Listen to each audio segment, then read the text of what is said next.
Self-care should never be seen as selfish. Black History Month is the perfect time to dive into the roots of self-care, to see how self-care has always been a form of resistance, empowerment, and resilience. Taking care of your skin, body, and mind connects you to a legacy of Black men and women who prioritized wellness against the odds. Welcome to my first Self-Care Sunday. Together we'll unwind, learn new things, and most importantly, take care of ourselves inside and out.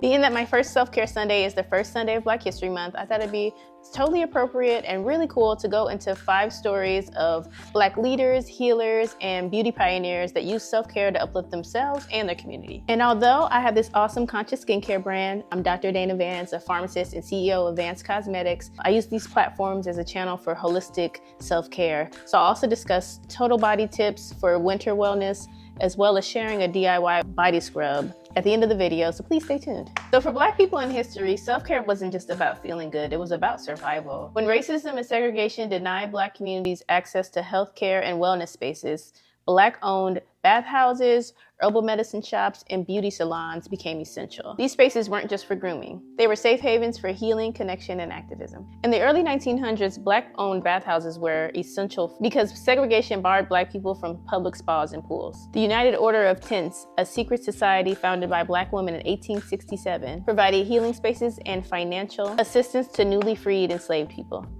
Annie Malone is known as one of the first female millionaires and is a true pioneer of beauty. She built an empire with her Poro hair care line, but she did more than sell hair oil. She founded Poro College in St. Louis, a beauty school that trained thousands of Black women in cosmetology and business, giving them financial independence and confidence in a society that often denied them both.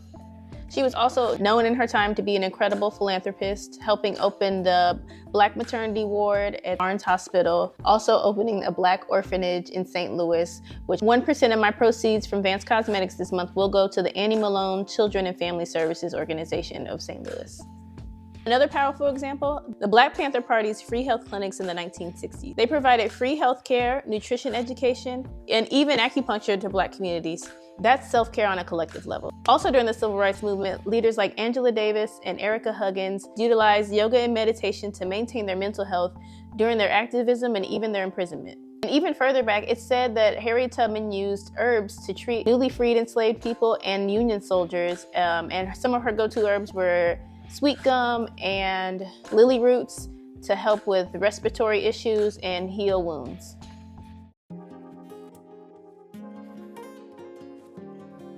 Now let's bring it back to the present. It's winter, our skin is dry, and the sun is hiding.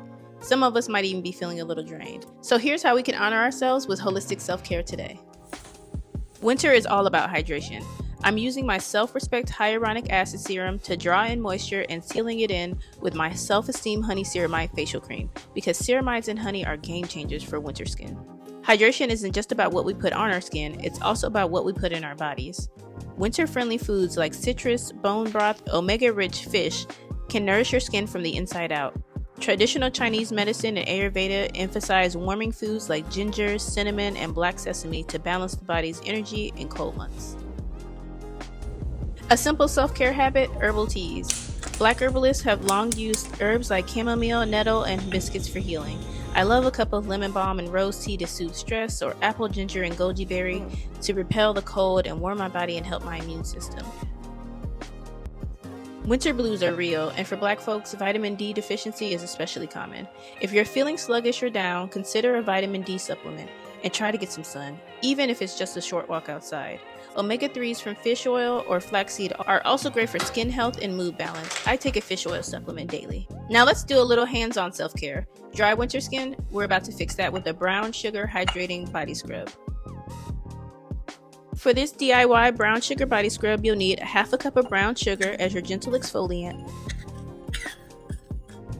1 tablespoon of jojoba or almond oil for deep moisturization, 1/2 tablespoon of honey for hydration and antibacterial properties, and 5 drops of sweet orange or lavender essential oil to soothe and uplift, or you can keep it in the pantry like me and use vanilla extract, about 1/8 of a teaspoon.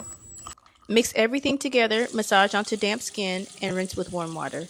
Your skin will feel baby soft and deeply moisturized. Plus the scent, pure relaxation. Self-care is self-preservation. Whether it's a simple skincare routine, a nourishing meal, or learning from our history, every small act of self-care is a reminder that you deserve to be well. I hope today's Self-Care Sunday leaves you feeling inspired. Leave a comment, like the video, and please subscribe for more skincare, self-care, and holistic wellness tips. If you're ready to upgrade your winter skincare routine, check out my products at advancedcosmetics.com. They're handcrafted by moi, natural, and made with so much love.